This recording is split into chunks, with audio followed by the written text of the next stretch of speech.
Achalugo had everything: a wealthy husband, a beautiful home, and a precious baby girl. But she also had an addiction: social media. Consumed by the online world, she neglected her duties as a wife and mother, unaware that her carelessness would lead to a tragedy she could never undo. Achalugo sat on the couch, her perfectly manicured fingers scrolling endlessly through her phone. Her baby girl, Adana, lay in a crib nearby, staring and whimpering.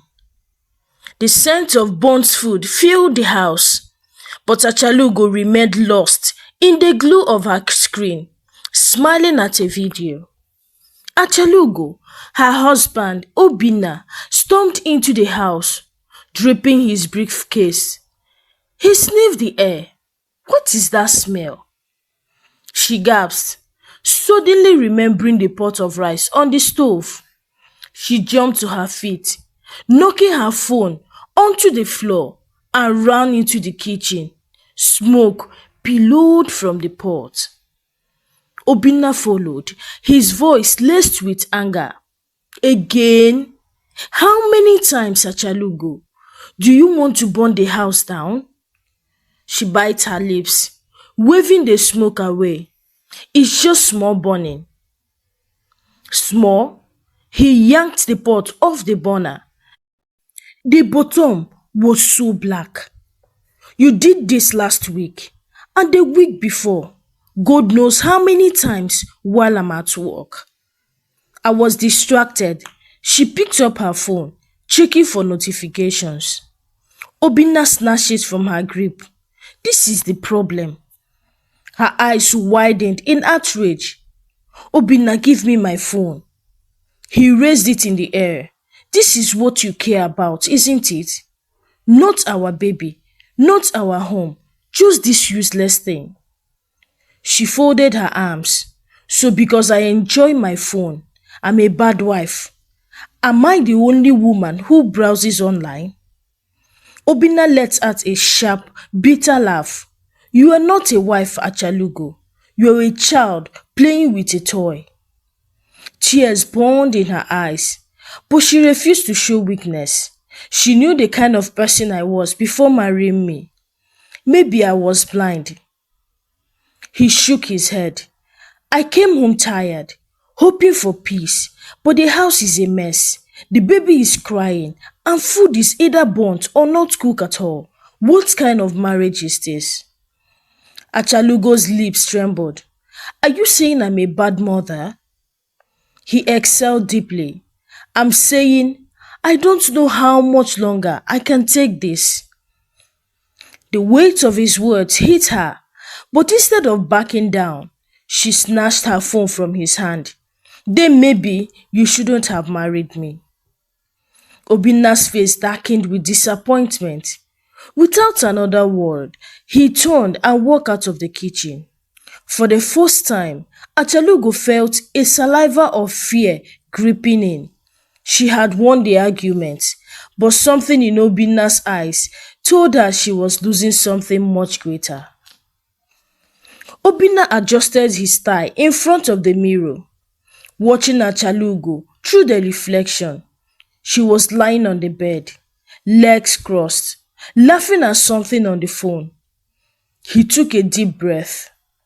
"I invited some friends over for dinner tomorrow." She barely looked up. "Okay. I will hire a caterer to handle the food." Her fingers froze on the screen. Slowly, she looked at him. "You will do what?" Obinna turns to face her. "I will hire a caterer." She sat up. "Are you indirectly telling me I don't know how to cook?" Obinna folded his arms. "Indirectly? Achalugo, you don't know how to cook. There is nothing indirect about it." Her eyes flashed with anger. "So, because I burnt rice once?"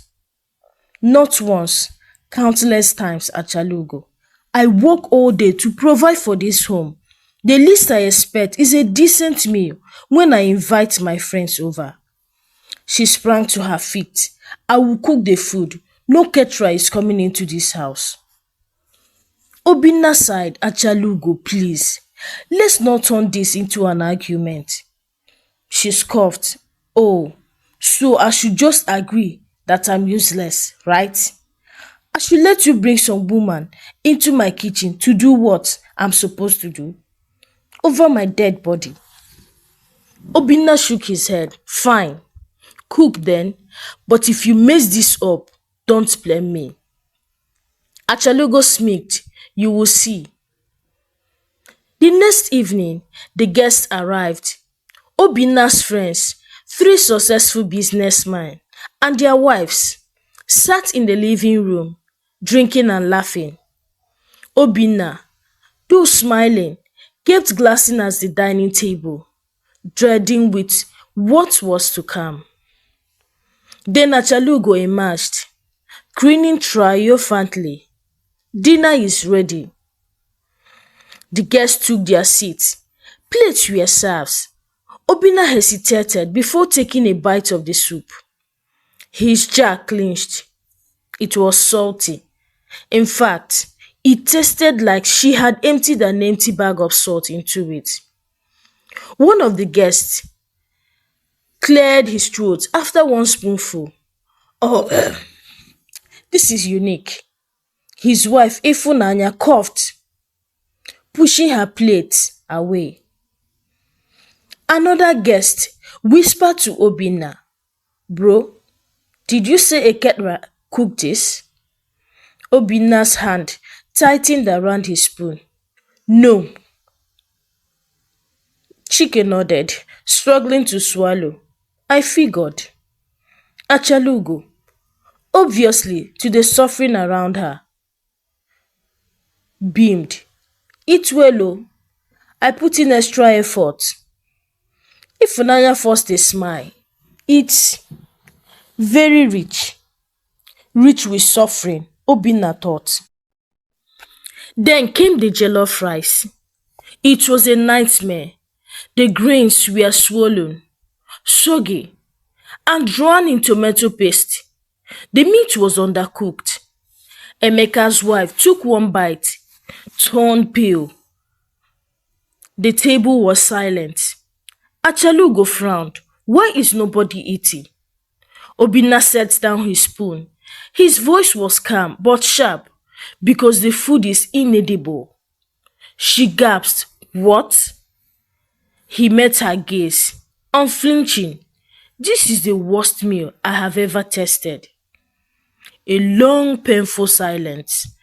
Achalugo's eyes darted around the table. No one spoke. No one defended her. Humiliation crawled up her spine. She folded her arms. Well, if you all don't like my food, don't eat.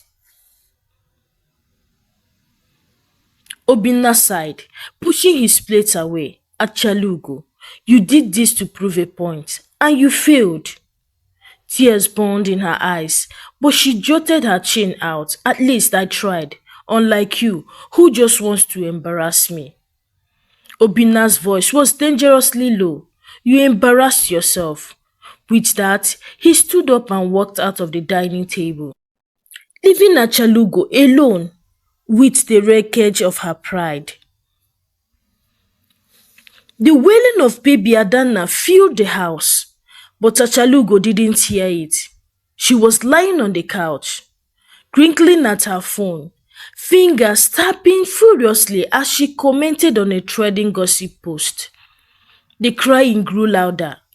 Obinna, who has just returned from work, walked in to find their 4-month-old daughter still in her bouncer, face red from screaming. He looked around. The house was a mess. Baby clothes scattered, used plates on the table, and Achalugo completely unaware, scrolling away. His patience snapped. Achalugo, he barked. She flinched, barely looking up. Why are you shouting? He stormed over and grabbed the phone from her hands. Your child have been crying for God knows how long. And you are sitting here doing what? She snatched for the phone, but he held it away. Obinna, give me my phone. His eyes spun with fury. Your phone? That is all you care about. She rolled her eyes. You're overreacting. She's just crying. She's hungry. He bent down, picked up the screaming baby, and held her close. She'd been wet for hours. You didn't even notice. Achalugo scoffed. Why are you making it a big deal? If it bothers you so much, change her yourself. Obinna stared at her in disbelief. Are you even listening to yourself? Before he could say more, the front door opened, and Achalugo's mother, Madam Ifoma, walked in, dressed in gold jewelry and expensive lace. She looked around and clinked her tongue. What is all this shouting about? Obinna let out a sharp laugh. Perfect timing. Maybe you should ask your daughter why she refuses to act like a mother. Madam Ifoma waved a hand dismissively. Hey. What is all this, Obinna? Don't you know you married a fine girl? Must she suffer over a child? Are there not nannies for that? Obinna gripped on her baby tightened. She's not suffering. She's neglecting her own daughter. Achalugo folded her arms. Mommy, you see what I go through every day. Obinna just look for ways to attack me. Madam Ifoma clinked her tongue. Obinna, I warned you before this marriage. We are not suffering people. Achalugo is not some village woman who must slave in a house. If you wanted a maid, you should have married one. Obinna's face darkened. Are you even hearing yourself? You are defending her uselessness. Madam Ifoma hissed. My dear, if you cannot afford to take care of my daughter, tell me. Let me know how to help you. Obinna sniffed. The insult hit deep. Afford? His voice was dangerously low. Do you think this is about money? Yes, Achalugo cut in, smirking. Because if it's not money, then what are we even talking about? At least I'm not suffering. Whether I cook or not, whether I clean or not, I am still Obinna's wife, and there is nothing he can do about it. Obinna exhaled sharply. He turned to his mother-in-law. You raised this? This is what you call a wife? Madam Ifoma smirked, adjusting her expensive wrapper. She is my daughter. She is a queen. Obinna looked at Achalugo one last time, shaking his head in disgust. Then, without another word, he walked past both of them, baby Adanna still in his arms, and went upstairs. Madam Ifoma scoffed. He will come back, don't worry. Achalugo giggled, picking up her phone again. Exactly. Where is he going? But something in Obinna's eyes before he left haunted her for a brief second. Something told her she was losing control, and this time she wasn't sure if Obinna would come back at all. Achalugo had promised to change. She had cried, begged, and sworn to Obinna that she would be a better wife and mother, and for a while she tried. She cooked more, held Adanna more, even reduced her time on social media, at least when Obinna was watching. But addiction is a funny thing. It waits, lurking in the shadows. And one fateful afternoon, it struck again. Her car broke down on a busy road. Useless thing, Achalugo hissed, kicking the tire in frustration. She was supposed to meet a business partner at the market, and there was no time to waste. She grabbed her handbag, slung the baby's diaper bag over her shoulder, and flanked down a cab. She climbed in, struggling to hold Adanna while testing the business partner. Madam, you go carry this pikin well o, the driver said, glancing at her through the mirror. She barely looked up. Wait. The chat was getting interesting. One of her online friends had started a scandal, and the group chat was on fire. A woman in the front seat, a soft-spoken lady in a blue wrapper, looked back. "You want me to hold her for you?" Achalugo barely thought twice. "Yes, please." She handed Adanna over, sighing in relief as she got both hands free. Finally, she could chat properly. And that was it. For the next 15 minutes, she was lost in her phone, laughing, reacting, typing furiously. She didn't even look up when the car pulled to a stop. "Madam, your place." Still typing, Achalugo collected her handbags and stepped out. "How much?" 2,000. She hanked a little, paid the driver, adjusted her blouse, and walked towards the market. The cab drove away. It wasn't until she got home, 2 hours later, that she heard Obinna's voice from upstairs. "Where is Adanna?" She frowned. "She's..." The word stopped. Her heart slammed against her ribs. Cold, suffocating horror washed over her. She couldn't breathe. "Oh my God!" Obinna rushed down the stairs. "What is it?" Tears welled up in her eyes. "I forgot her." He blinked. "What?" She let out a choked sob, hands flying to her head. "I forgot her in the cab." Silence. A dead, heavy silence. Then Obinna's face twisted with a rage she had never seen before. "Say that again." His voice was dangerously low. She was shaking now, tears streaming. I gave her to a woman in the car, just for a few minutes. I swear, I was distracted and I forgot." Obinna's fist slammed into the wall. "You forgot your own child?" She flinched. "Obinna, please."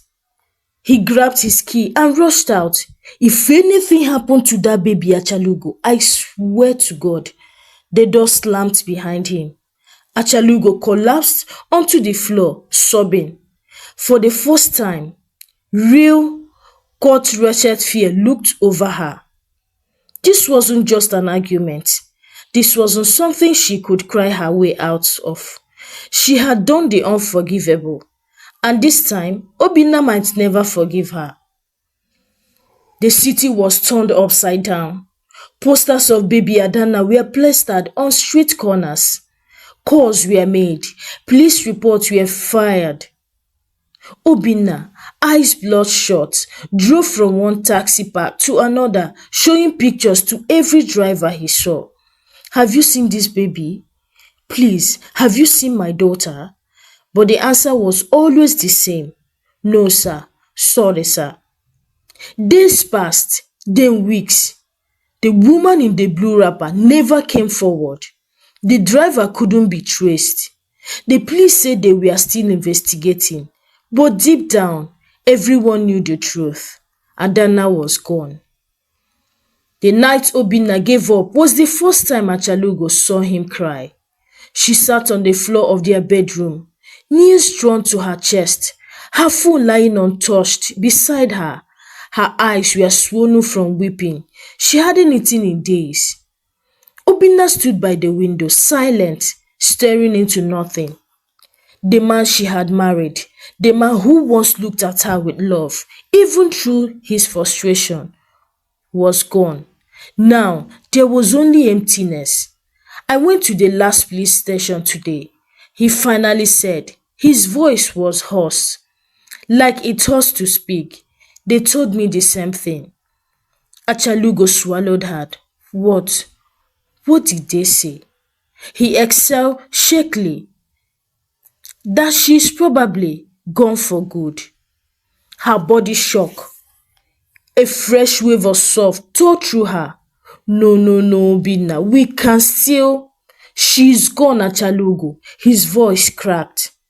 She cracked to him on her knees, grabbing his hands. "Obinna, please, I didn't mean to. I swear I didn't." He pulled her away. The rejection stung like fire. Obinna turns to face her. His face was wet, his lips trembling. You didn't mean to. He let out a bitter laugh. You forgot your own child. Not in the next room, not in a shop, in a moving vehicle Achalugo. Her breath hitched. I didn't. You did. He wiped his face with the back of his hands. I trusted you. I forgave you. I thought you would change. But you took our daughter, our innocent, helpless baby, and you, his voice broke, you lost her. Achalugo sobbed, rocking back and front. I hate myself, Obinna. I hate myself. For a long time, he just watched her. Then finally he spoke the words that shattered her soul. I'm divorcing you. The room spun. Achalugo gasped. No, no, Obinna, please don't do this. I can't look at you without seeing her face. His voice was barely above a whisper. I can't breathe in this house without hearing her cry. And I can't forgive you. Not this time. He shook her head violently. I will change. I will. You had enough chances. He turned, walking towards the door. You knew to leave. Her heart shattered. She crawled after him, clutching at his leg. Obinna, please, please, don't throw me away. He gently peeled her hands off. Then, without looking back, he walked out. The next morning, Achalugo left. She packed her bags with shaking hands, her eyes lifeless. Madame Ifeoma came, furious at Obinna, but he barely acknowledged her. He simply signed the paper and walked away. As Achalugo stepped out of the house, her home, the place where she had once laughed, once felt love, she realized something. She has lost everything. Her husband, her baby, her life. And she would never forgive herself. As she walked down the road, her phone buzzed. For the first time in her life, she didn't pick it up. She just kept walking, with tears in her eyes, and a regret that will never leave her. This is a story of stubbornness, regret, and the painful price negligence. Some mistake can be forgiven, others leave scars that never fade. The story of Achalugo serves as a poignant reminder of several critical life lessons. Prioritizing family over digital distractions. Excessive engagement with social media can lead to neglect of familiar responsibilities, causing irreplaceable harm to relationship and the well-being of loved ones. Failing to attend to essential duties, especially as a parent, can result in tragic consequences. Vigilance and presence are crucial in safeguarding those who depend on us. Taking relationship for granted and assuming forgiveness is endless can result in losing the very people who mattered most. Continuous effort is required to nurture and maintain bonds. Parenthood demands unwavering attention and care. Neglecting parental responsibility to strangers or neglecting them can endanger a child's safety and future. Thank you for watching this story. Please besties, what moral lesson did you learn from this story? Drop it in the comment section. Like, share, subscribe to my YouTube channel if you've not done so by now. Until I bring an interesting and educative